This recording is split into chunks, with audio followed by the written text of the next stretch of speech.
Hello students, welcome to our YouTube channel Priyanka Yadav Physics Tutorial. Let's start our today video of subject optics, and the topic of today video is analysis of rectangular wave or square wave. Topic is analysis of rectangular, बोल दो चाहे, ठीक है, या फिर क्या बोल दो, रेक्टेंगुलर वेव और स्क्वायर वेव, ठीक है। तो आज हम क्या करेंगे, देखो ये इंपॉर्टेंट है, ठीक है। ये चार पांच जो हम करेंगे, रेक्टेंगुलर, स्क्वायर, ठीक है, एक ही बात हो गई। उसके बाद ट्रायंगुलर करेंगे, हाफ वेव रेक्टिफायर करेंगे, फुल वेव रेक्टिफायर करेंगे, ठीक है। तो ये क्वेश्चंस इंपॉर्टेंट है, ठीक है। जब यूनिट कंप्लीट कर देंगे तो इसके बाद में जो इस यूनिट के जो इंपॉर्टेंट क्वेश्चंस हैं उनको एक साथ लिखेंगे भी, ठीक है। तो सबसे पहले देखो, एनालिसिस का क्या मतलब है कि हम फोरियर सीरीज निकालेंगे। किसके लिए निकालेंगे? रेक्टेंगुलर वेव बोल दो चाहे स्क्वायर के लिए, ठीक है। तो देखो सबसे पहले हम ड्रॉ करते हैं, ठीक है। तो मान लो ये दो एक्सिस आपकी, ये एक्स एक्सिस है और ये वाई एक्सिस है, ठीक है ना। इस पे इसके अलोंग आपका है डिस्प्लेसमेंट, ठीक है, डी से रिप्रेजेंट, इधर क्या है आपका टाइम, स्मॉल टी से रिप्रेजेंट किया, ठीक है। अब आप स्क्वायर वेव बना दो, देखो स्क्वायर बना दो, स्क्वायर कैसा होता है, कुछ ऐसा ही होता है ना, ठीक है। और ऐसे ही क्या होगा डाउनवर्ड में भी, ठीक है। ये मान लो ये ओरिजिन है, ओ पॉइंट, ठीक है। ये आपने क्या बनाया, एक स्क्वायर या रेक्टेंगल भी मान सकते हो, ठीक है, कोई फर्क इतना वो नहीं है इसमें। स्क्वायर बनाया मैंने तो यहाँ पे, ठीक है। और किस तरीके से, इधर क्या है टाइम और इधर क्या है डिस्प्लेसमेंट। और ये जो देखो ये एक कंप्लीट वेव बनी है, ये क्या बनी है, एक कंप्लीट वेव, करस्ट भी आ गया और एक ट्रफ भी आ गया, ठीक है। तो इसका मतलब ये जो एक कंप्लीट वेव है, इस कंप्लीट वेव का साइकिल कहाँ से कहाँ है आपका, जीरो से है, और कैपिटल टी क्या है, कैपिटल टी, ठीक है। तो इसका मतलब ये क्या आएगा, ये जो यहाँ पे है ये क्या होगा आपका T/2, ठीक है। यही होगा ना, ये जीरो से ये जीरो है, ठीक है, जीरो से टी कंप्लीट साइकिल है। ये क्या है आपकी कंप्लीट वेव है, कौन सी, स्क्वायर वेव, जिसका टाइम पीरियड क्या है, इधर लिख दो ब्रैकेट में जीरो से और कैपिटल टी है, ठीक है। अब देखो आपकी जो स्क्वायर वेव है, इसका इधर अब ये जो डिस्प्लेसमेंट है, इसका एम्पलीट्यूड बोल सकते हो। ये इधर जो है कितना है आपका ए है, ठीक है, कितना है ए है ये, और ये डाउनवर्ड में चला गया तो ये कितना है आपका -a, ठीक है। ये प्लस ए है और ये क्या है -a है, ठीक है। अब देखो हमें क्या निकालनी है स्क्वायर वेव के लिए, इसके लिए फोरियर सीरीज स्टडी करनी है, ठीक है।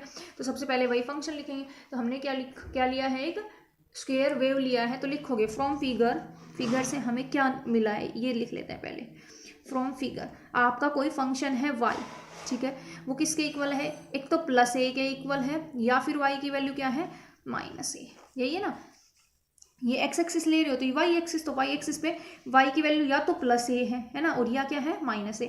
अब देखो +a कब है जब जब आपकी वैल्यू क्या है, देखो t स्मॉल t, ये क्या है स्मॉल t, जब आपका स्मॉल t कहाँ से कहाँ है, जीरो से और कैपिटल T/2, तो लिखोगे from t is equal to, कहाँ से स्टार्ट है, जीरो से और कहाँ तक, t is equal to capital T/2, यही है। अब देखो -a कब है, जब आपकी वैल्यू T/2 से और कहाँ तक है, t की, जब आपकी टाइम की value from t is equal to capital T/2 से कहाँ तक, 2 लिखो यहाँ पे, है ना, 2, t is equal to capital t, ठीक है। आपके फंक्शन की वैल्यू एक बार तो क्या है +a और एक बार -a। +a कब है, जब आपका टाइम 0 से T/2 है, और -a कब है, जब T/2 से कैपिटल T। बस ये मेन काम था, इसके बाद बिल्कुल ईजी है। अब देखो अब हमें क्या निकालनी है, फोरियर सीरीज। तो पहले हम लिख लेते हैं, ठीक है। लिखो Fourier series, as we know क्या कि फोरियर सीरीज आपकी क्या होती है। अब देखो पहले आप क्या लिखते थे, fx लिखते थे, है ना, यही लिखते थे ना, fx is equal to this. अब देखो यहाँ पे किसका फंक्शन है, t का, तो यहाँ पे आपका जो फंक्शन आएगा ये भी क्या आएगा आपका f ऑफ फंक्शन जो लिखोगे, या इधर क्या है y, फंक्शन क्या ले रहे हो y, ठीक है। तो वो किसके इक्वल आएगा आपका, देखो क्या लिखते थे यहाँ पे, सबसे पहले कौन सा कॉन्स्टेंट होता था, a0, यही होता था ना। फंक्शन क्या ले रहे हो y, तो y is equal to, expand करते हो कैसे, a0, फिर क्या आता है प्लस, यही होता था, फिर होता था आपका an, ठीक है, फिर क्या होता था कोस समेशन आता था यहाँ पे n1 से इन्फिनिटी। फिर होता था कोस nx, nx होता था, वो कब होता था इधर x आता हो। अब यहाँ पे अगर टाइम आया है ना t कहीं पे भी, तो उसका मतलब वहाँ पे क्या हो जाएगा, कोस n तो ठीक है, लेकिन t की जगह क्या आएगा, x की जगह क्या आएगा, ओमेगा t। ठीक है, अब x की जगह ये चीज़ याद रखना, जब टाइम की बात आएगी तो यहाँ पे क्या आएगा, ओमेगा इंटू टी।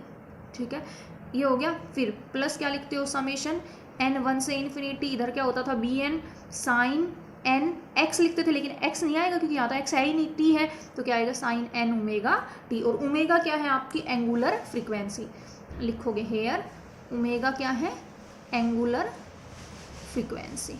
और एंगुलर फ्रीक्वेंसी ओमेगा क्या होती है आपकी 2 पाई बाई कैपिटल टी। ये रिलेशन पता होना चाहिए, याद होना चाहिए। ठीक है, ओमेगा क्या होता है 2 पाई अपॉन कैपिटल टी। अब आपको तो फोरियर सीरीज निकालना है, तो आपको ए नोट निकालना है, ए एन निकालना है और बी एन। डायरेक्ट फॉर्मूले लिखने हैं। ठीक है, क्या करने हैं, डायरेक्ट फॉर्मूले। तो लिखोगे टू फाइंड ए नोट। अब ए नोट का फॉर्मूला आपको पता होना चाहिए। पीरियड क्या है, 0 से कैपिटल टी है, तो ए नोट का फॉर्मूला बताओ कैसे लिखते थे, upper limit minus lower limit, कितना आया टी माइनस 0 टी। फिर क्या ले लेते हो इसका रेसिप्रोकल, तो बाहर क्या आएगा 1 अपॉन टी। और फिर क्या करते हो, सिर्फ फंक्शन का इंटीग्रेशन, इंटीग्रेशन कहाँ से कहाँ, उस लिमिट, लिमिट क्या है 0 से टी, फंक्शन क्या है यहाँ पे हमारा y और डी टी, यही है ना फंक्शन, क्या है हमारे पास यहाँ पे y है और डी टी आएगा, क्योंकि आपका जो टाइम पीरियड ये जो है, ये इधर क्या है टाइम पीरियड है, तो यहाँ क्या आ जाएगा डी टी। ठीक है, हो गया। अब देखो, अब इसको सोल्व करो। अब इसको कैसे करोगे, क्योंकि y की वैल्यू देखो कितनी है, एक ये है और एक ये है, तो लिमिट को क्या करना पड़ेगा, ब्रेक करना पड़ेगा। क्यों, क्योंकि एक बार तो लिमिट 0 से 2/2 है और एक बार t/2 से t है, तो इस लिमिट को क्या कर दो, ब्रेक कर लो।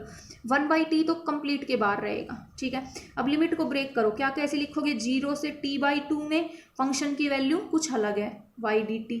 ठीक है, फिर प्लस t/2 से और t में फंक्शन की वैल्यू कुछ अलग है, इसलिए हमें क्या करना पड़ा, ब्रेक करना पड़ा। ठीक है, लिखो 1/t बार है। ठीक है, 0 से t/2, 0 से t/2 में फंक्शन की वैल्यू देखो, 0 से t/2 में फंक्शन की वैल्यू क्या है a, तो यहाँ पे क्या लिख दोगे a इंटू डी टी। फिर प्लस t/2 से t, फंक्शन की वैल्यू क्या है उसमें माइनस a, यही है ना, और डी टी। सोल्व कर दो बस। देखो 1/t बाहर है दोनों के, ए कांस्टेंट है बाहर ले ले। ठीक है, तो ये हो गया ए बाहर, सिर्फ इंटीग्रेशन dt का इंटीग्रेशन क्या हो जाएगा t स्मॉल, और लिमिट 0 से t/2, माइनस बाहर ले ले ए बार, dt का इंटीग्रेशन t, लिमिट t/2 से और t तक। अब सोल्व कर दो इसको, 1/t तो कंप्लीट के बाहर है। ठीक है, देखो अपर लिमिट ए तो बाहर आई, अपर लिमिट t/2, तो t/2 माइनस लोअर लिमिट 0, तो सिर्फ यही आएगा, फिर माइनस का साइन ए। अब देखो अपर लिमिट क्या है टी, ये ए कंप्लीट के बाहर है ना, upper limit capital T minus lower limit क्या आएगी t/2। अब इसको सोल्व कर दो, ये देखो क्या हो जाएगी, 1/t तो कंप्लीट के बाहर है, a t/2 माइनस ये ए टी और ये माइनस माइनस प्लस ए t/2, यही हुआ ना। तो देखो ये प्लस प्लस क्या हो जाएगा, प्लस का 1 और ये माइनस का 1, तो इसकी वैल्यू क्या आ गई आपकी 0, कैंसिल हो गया ना। ये प्लस t/2 प्लस t/2 क्या बन जाएगा, प्लस का 80 और ये माइनस का 80, तो 0। तो आपकी ए नोट की वैल्यू यहाँ से क्या आ गई भाई, 0 आ गई। ठीक है, ए नोट आ गया निकालना। ठीक है, अब देखो नेक्स्ट क्या निकालते हैं, ए नोट के बाद हमारा काम क्या है, ए एन निकालना। ठीक है, लिखते हैं, देखो टू फाइंड, अब हमें क्या निकालना है, ए एन। अब ए एन का फॉर्मूला लिखो, ए एन क्या होता है, अपर लिमिट, लिमिट वही देखो क्या है 0 से T, upper limit minus lower limit t minus 0 T, फिर क्या करते हैं उसको 2 से डिवाइड, तो t/2 और फिर उसका रेसिप्रोकल, तो यहाँ पे क्या आता है 2/t। फिर क्या होता है लिमिट कहाँ से कहाँ, जो कंप्लीट है 0 से t, फिर यहाँ पे फंक्शन, फंक्शन क्या है आपका y, फिर इसके साथ कौन सी टर्म आती है, कोस की टर्म, तो कोस n है ना। अब x की जगह क्या आ जाएगा यहाँ पे ओमेगा t, क्योंकि t की वैल्यू, और किसका आएगा यहाँ पे dt। ठीक है, हो गया। फिर से लिमिट क्या होंगी, फिर से ब्रेक होंगी, क्योंकि आपकी फंक्शन की वैल्यू क्या है 2 है, या तो प्लस a है या फिर क्या है माइनस a है। प्लस a कब है, जब 0 से t/2 है टाइम, और माइनस a कब है, जब t/2 से t है वैल्यू। ठीक है, तो कर दो। ये 2/t तो कंप्लीट के बाहर है, ठीक है, इंटीग्रेशन 0 से t करो। y की वैल्यू क्या है प्लस a, लिमिट को ब्रेक कर दो 0 से t/2 प्लस a है किसमें 0 से t/2 में, cos n omega t dt as it is, फिर प्लस 0, अब t/2 से कहाँ हो जाएगी लिमिट t, अब कितना है वैल्यू माइनस a, फिर क्या है cos n ओमेगा t और dt। हो गया यहाँ तक। अब देखो यहाँ से a कांस्टेंट है, बाहर ले लें, दोनों से बाहर ले लेते हैं, 2a/t बाहर आ गया, क्या बचा 0 से t/2 cos n omega t dt बचा, यहाँ पे माइनस साइन t/2 से t cos n omega t dt, यही बचा। ठीक है, अब हमें क्या करना है, इस इंटीग्रेशन को सोल्व करना है। अब इंटीग्रेशन को सोल्व करने से पहले क्या कर लें, ओमेगा की वैल्यू रख लेते हैं, ठीक है, क्योंकि ओमेगा नहीं चाहिए। ओमेगा की वैल्यू क्या है, अभी मैंने रिलेशन बताया था, ओमेगा क्या होता है आपका 2π/कैपिटल T, तो रख देते हैं, तो क्या बन जाएगा 2a/t 0 से t/2 cos n, देखो ये एंगल में है, ये चीजें कटेंगी नहीं, ठीक है, n ओमेगा, ओमेगा की वैल्यू क्या है 2π/t, और यहाँ ये स्मॉल t, ठीक है, और dt, ठीक है, यही है। उसके बाद नेक्स्ट क्या है आपका माइनस इंटीग्रेशन t/2 से capital T cos n, omega की वैल्यू फिर से 2π/कैपिटल T इंटू टी और dt, ये चीज एंगल में है, ठीक है ना, जैसे cos x होता है तो ये चीज किसमें है, एंगल में। अब कर दो इंटीग्रेशन, देखो 2a/t, ठीक है,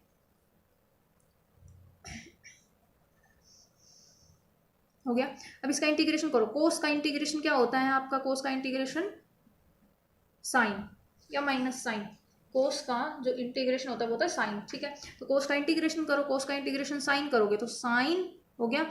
एंगल कैसे करते हो, देखो 2π/n t divided by capital T H T, अब इसके साथ इस t के अलावा जो भी चीज है वो क्या हो जाएगी, डिवाइड में जाएगी, है ना, क्योंकि इंटीग्रेशन में जो भी चीज होती है वो किस में जाती है, डिवाइड में, तो ये क्या कर दो इसके डिवाइड में, डिवाइड में क्या आ जाएगा, देखो डिवाइड में आपका आएगा 2n divided by capital T, ठीक है, हो गया, और ये dt तो सोल्व हो गया, ठीक है। अब आप क्या करो, इसकी लिमिट अप्लाई कर दो, कहाँ से कहाँ 0 से t/2, ठीक है, ये 2 इसके साथ भी था तो अंदर ले आओ, माइनस 2a/t तो था ही था।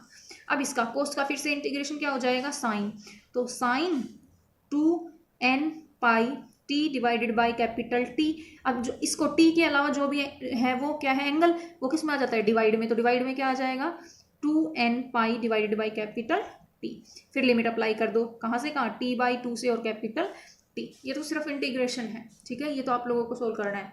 अब देखो, अब लिमिट अप्लाई कर लो, इसको ऐसे लिख सकते हो 2a/t, ये 2 बार डिवाइड में है तो इसको मल्टीप्लाई करके t/2n π हो गया।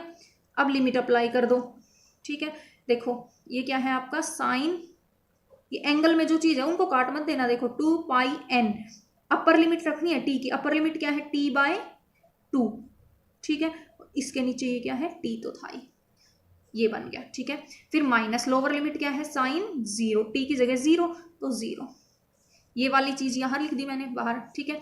अब उसके बाद इस वाली टर्म को माइनस 2a/t, ये इधर ऊपर बाहर इसको निकाल लेते हैं तो क्या हो जाएगा t/2n π। अब फिर से लिमिट, अपर लिमिट पहले तो साइन देखो 2n π, ठीक है, ये मत करना इस t से इस t को काट दो, नहीं ये t किसमें है एंगल, ये एंगल की चीज है, ये कटेंगी नहीं, ठीक है, ये 2πn π, अपर लिमिट क्या है कैपिटल T डिवाइडेड बाई ये हो गया, ठीक है, माइनस लोअर लिमिट साइन, देखो लोअर लिमिट क्या है t/2, तो 2πn, अब t की जगह क्या आ जाएगा t/2, और ये t तो था ही था, ठीक है, हो गया। अब सोल्व कर दो इसको, इस t से ये t कैंसिल, 2 से 2 कैंसिल, तो क्या बचा a/n π बचा, यहाँ पे भी t से t कैंसिल, 2 से 2 कैंसिल, यहाँ पे भी a/n π सबसे बाहर ले लिया, यहाँ पे देखो इस t से अब काट सकते हो, ये दोनों ही एंगल में है, 2 से 2 कैंसिल, तो क्या बचा साइन n π माइनस साइन 0, फिर माइनस का साइन है, अब देखो ये तो बाहर ले लिया, अब देखो ये माइनस जाएगा अंदर तो माइनस, अब t से t कैंसिल, तो क्या बचेगा साइन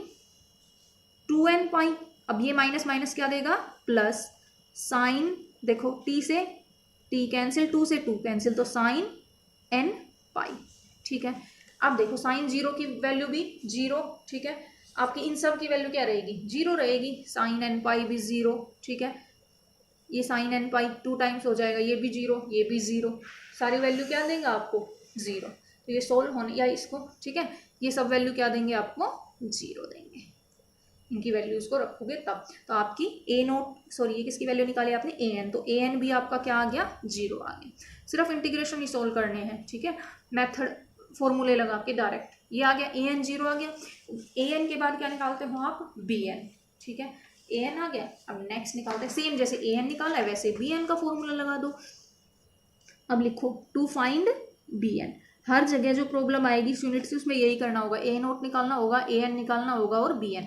अब बी एन का फॉर्मूला फिर से रखो, बी एन का कैसे निकालते हो, लिमिट क्या है भाई, जीरो से T, upper limit minus lower limit, T minus zero, T आया उसको 2 से डिवाइड करो, टी बाई 2, और फिर क्या ले लेते हो उसका रेसिप्रोकल, तो यहाँ पे इसका मतलब बाहर क्या आता है, 2 बाई टी। ठीक है, फिर लिमिट करते हो, है ना, इंटीग्रेट करते हो उस फंक्शन को, और यहाँ पे किसकी टर्म आती है, साइन की, और फिर एन, एक्स नहीं आएगा, अब क्या आ जाएगा, ओमेगा टी और डी टी। ठीक है, फिर से आपको लिमिट ब्रेक करनी पड़ेगी, क्यों, क्योंकि फंक्शन की वैल्यू एक तो प्लस ए है और एक आपकी क्या है, माइनस ए है। प्लस कब है, जब जीरो से टी बाई 2 है, और माइनस ए कब है, जब टी बाई 2 से कैपिटल टी है। ठीक है, तो कर दो ब्रेक, तो बी एन आपका क्या हो जाएगा, 2 बाई टी, लिमिट कहाँ से कहाँ, जीरो से टी बाई 2, ब्रेक कर दो एक बार। तो अब फंक्शन की वैल्यू जीरो से जीरो से टी बाई 2 में फंक्शन की वैल्यू कितनी है आपकी, प्लस ए। ठीक है, फिर साइन एन ओमेगा टी और D T as it is, ये 2 बाई टी तो कंप्लीट के बाहर है, फिर क्या करते हो प्लस, अब लिमिट टी बाई 2 से और टी, अब देखो फंक्शन की वैल्यू क्या है, टी बाई 2 से टी में वाई की वैल्यू क्या है, माइनस ए, रख दो, ये as it is sine N omega T और डी टी। हो गया यहाँ तक, अब इसको सोल्व करो, फिर से कांस्टेंट है बाहर ले लो, 2a बाई टी दोनों में से बाहर आ गया, इससे भी और इससे भी, तो यहाँ क्या बचा, जीरो से T by 2 sine N omega T D T बचा, यहाँ पे माइनस साइन बाहर ले लिया, टी बाई 2 से टी, यहाँ पे क्या बचा, साइन एन ओमेगा टी और डी टी। ये मत सोच लेना ये प्लस का साइन है, ये याद है को लिमिट अलग है, यहाँ जीरो से टी बाई 2 है और यहाँ टी बाई 2 से टी है। अगर आपने यहाँ पे साथ में डी टी नहीं लगाया तो वो इंटीग्रेशन नहीं रहेगा, वो पूरी गलत हो जाएगी। ठीक है, तो ये ध्यान रखना, ये गलतियाँ करते हो, यहाँ पे अगर एक्स है तो डी एक्स आता है, टी है तो डी टी आता है। ठीक है, अब सोल्व कर दो इसको, 2a बाई टी करो, साइन का इंटीग्रेशन क्या होता है, माइनस कोस, तो माइनस कोस, एक मिनट उससे पहले एक चीज और करेंगे ना, उससे पहले क्या करेंगे, ओमेगा की वैल्यू रखेंगे, चाहे तो पहले रख लो चाहे अब रख लो, मर्जी है तुम्हारी। ठीक है, तो पहले रख ले तो थोड़ा इजी पड़ जाएगा। ठीक है, तो पहले ही रख लेते हैं, पहले इसी को रहने देते हैं ना, जीरो से कैपिटल टी बाई 2 क्या है, साइन है। ठीक है, अब एन, ओमेगा की वैल्यू क्या बताई थी मैंने, 2 पाई बाई कैपिटल टी, तो ओमेगा की वैल्यू रख दो, 2 पाई divided by capital T into small T, ये एंगल की टर्म है। ठीक है, डी टी, फिर क्या है माइनस टी बाई 2 से टी, साइन बाद में भी रख सकते हो, कोई जरूरी नहीं है। ठीक है, एन साइन एन ओमेगा की वैल्यू क्या रख रहे हो, 2 pi by capital T into T और डी टी। ठीक है, अब सोल्व कर दो, ये देखो 2a बाई टी, इंटीग्रेशन को सोल्व करो, साइन का इंटीग्रेशन क्या हो जाएगा, माइनस कोस, साइन का इंटीग्रेशन क्या हो जाएगा, माइनस कोस। ठीक है, ये as it is 2 pi N T upon capital T, अब इसको छोड़ के जो भी टर्म है वो डिवाइड में आती है, तो डिवाइड में क्या आ जाएगा, 2 pi n divided by capital T, फिर माइनस साइन का इंटीग्रेशन, लिमिट अप्लाई करोगे, कहाँ से कहाँ है, जीरो से टी बाई 2। ठीक है, ये लिमिट किस पे लगती है, स्मॉल टी पे लगेंगी। ठीक है, फिर माइनस, अब साइन का इंटीग्रेशन फिर से क्या होगा, माइनस कोस क्या है, 2 pi n divided by T into small T, और इसका करोगे तो फिर से क्या आ जाएगा, 2 pi n upon capital T divide में, और लिमिट टी बाई 2 से और टी, सिर्फ इंटीग्रेशन सोल्व करना है आप लोगों को। अब ये चीजें बाहर ले लो, फिर से 2a अपॉन टी, ये मल्टीप्लाई में चला जाएगा, टी अपॉन 2 पाई एन। अब देखो अपर ये क्या है आपका, माइनस कोस। ठीक है, अपर लिमिट अप्लाई करो, 2 पाई एन, टी की वैल्यू क्या रखनी है, टी बाय 2, और ये टी है। ठीक है, अपर लिमिट, फिर माइनस, तो माइनस माइनस क्या हो जाएगा, प्लस, लोअर लिमिट 0, तो कोस 0 हो गया। ठीक है, अब देखो अब ये माइनस का साइन तो है ही, फिर क्या है माइनस, है ना, तो माइनस माइनस क्या हो जाएगा प्लस। अपर लिमिट देखो कोस, ये चीज दोनों चीजें कॉमन लेके यहाँ लिख दी है, बाहर निकाल दी, ठीक है। रखो कोस 2πn, टी की वैल्यू क्या रखनी है कैपिटल टी, ये तो है ही, ठीक है, वो सही हो गई अपर लिमिट। फिर क्या करते हो माइनस, तो देखो माइनस माइनस प्लस, लेकिन एक और माइनस, तो माइनस लोअर लिमिट कोस 2πn, टी की वैल्यू क्या रखनी है कैपिटल टी अपॉन 2, और ये टी तो है ही, ठीक है। अब देख लो जो कटता है उसको काट दो, 2 से 2 कैंसिल, ठीक है, टी से टी, तो क्या बचा a अपॉन पाई और n। अब इसको सोल्व करो, 2 से ये 2 कैंसिल, टी से टी क्या बचा माइनस कोस n पाई, ठीक है, प्लस कोस 0, यहाँ से टी से T cancel, plus cos 2n पाई, और ये 2 से 2 कैंसिल, टी से टी माइनस कोस n पाई, यही बना, ठीक है। अब देखो क्या हो गया ये आपका करो इसको a अपॉन पाई n, ठीक है। कोस 0 की वैल्यू कितनी होती है आपकी +1, कोस 0 की वैल्यू +1 हो जाएगी, ठीक है। ये देखो कोस n पाई है, एक तो माइनस का और एक माइनस का कोस n पाई, ये रहा, तो ये आपका क्या दे देगा 2। देखो ये फॉर्मूले एक और आपको बता देती हूँ, कोस n पाई की जो ये इधर लिख रही हूँ, ठीक है, n पाई की वैल्यू होती है -1 की पावर n, ठीक है। अगर है कोस 2n पाई तो उसकी वैल्यू होती है -1 की पावर 2n, ठीक है, ठीक है ना। तो n की वैल्यू 1 रखो, 2 रखो, 3, ये तो हमेशा +1 आएगा, ये क्या आएगा इवन और ओड पे डिपेंड करेगा, तो कोस 2n पाई की वैल्यू हमेशा +1, और ये भी क्या होगी +1, तो 1 + 1 क्या हो गया 2, ये माइनस कोस 2n पाई तो -2 कोस n पाई हो गया ये, ठीक है ना, हो गया ना ये। अब देखो यहाँ से, अब कोस n पाई की वैल्यू क्या होती है -1 की पावर n, है ना, कोस n पाई की वैल्यू अभी बताइए मैंने -1 की पावर n, तो ये आपका क्या हो गया a upon pi n, 2 common 1 minus, ठीक है। अब यहाँ पे कोस n पाई की वैल्यू क्या होगी -1 की पावर n। अब आपका वैल्यू डिपेंड करेगी क्या आएगी, देखो आपकी क्या आ गई, सोल्व करके हमने निकाल दिया bn जो हमारा आया वो क्या आ गया 2a अपॉन पाई n, क्या आया 2a अपॉन पाई n, और इनटू में क्या आया 1 माइनस -1 की पावर n, यही आया ना। अब n की वैल्यू पे डिपेंड करेगा, देखो पुट करो, अगर हम n की वैल्यू 1 2 3 4 अप टू 100 आएगा, ठीक है। n की वैल्यू 0 भी हो सकती है या नहीं हो सकती, वो चेक कर लो, n की वैल्यू 0 नहीं हो सकती, क्योंकि देखो जब आप समेशन लगाते हो तो समेशन n इक्वल टू कहाँ से कहाँ करते हो 1 से इन्फिनिटी, ठीक है, तो n की वैल्यू भी कहाँ से स्टार्ट होगी 1 से। रखो n की वैल्यू 1 रखी तो b1 1 रखो, -1 की पावर 1 1, तो 1 + 1 माइनस माइनस प्लस 2, तो क्या हो जाएगा 4a divided by pi n, ठीक है। n की वैल्यू 2 रखो तो b2, n की वैल्यू 2 रखोगे तो +1 हो जाएगा, -1 की पावर 2 + 1 1 - 1 0, तो b2 0। b3 की वैल्यू निकालोगे तो आपकी 4a अपॉन 3 पाई, b4 की वैल्यू निकालोगे 0, तो आपकी b1 b3 b5 आएंगी, जबकि b2 b4 b6 की वैल्यू क्या देगा 0, ठीक है। तो आ गया। अब हम लिखते हैं hence Fourier series for square wave या रेक्टेंगुलर, देखो क्या है आपका function y equal to a0 0, तो 0 प्लस फिर क्या था an भी 0, तो वो वाली टर्म भी 0, फिर प्लस समेशन n। अब देखो समेशन n लगाने की जरूरत नहीं है, आप डायरेक्ट वैल्यू, पहले देखो आपका ये होता था समेशन n 1 से इन्फिनिटी, यहाँ पे होता था bn, फिर क्या था यहाँ पे साइन n ओमेगा t, और बस यही होता था ना, हाँ bn sine n omega t, ठीक है।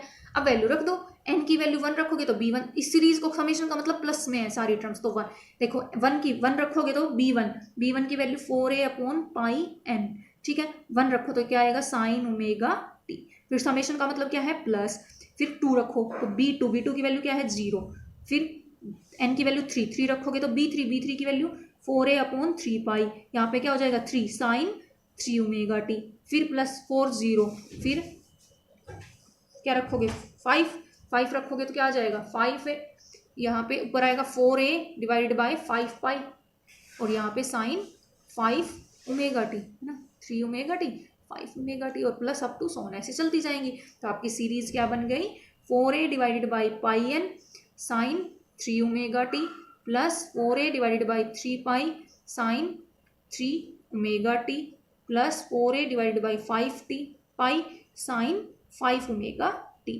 प्लस अप टू सो ऐसे चलती जाएगी। ठीक है, तो ये क्या आ गई आपकी फोरियर सीरीज, किसके लिए, स्क्वायर वेव के लिए या फिर ट्राइंगुलर वेव के लिए। ठीक है, यहाँ से आप लिख भी सकते हो, ये क्या बता रहा है इसका एम्पलीट्यूड। तो एम्पलीट्यूड का रेशियो देखो 4a तो सब में है, पाई भी सब में है ना, इधर क्या था n नहीं है भाई, 1 वैल्यू रख दी थी ना, इनकी वैल्यू 1। ठीक है, तो देखो यहाँ पे 1 था, यहाँ 3 आया या 5, तो एम्पलीट्यूड डिक्रीज हो रहा है। कैसे डिक्रीज हो रहा है, इन द रेशियो 1:1/3, फिर 1/5, नेक्स्ट क्या आएगा 1/7, ऐसे चल रहा है। ये तो क्या है एम्पलीट्यूड।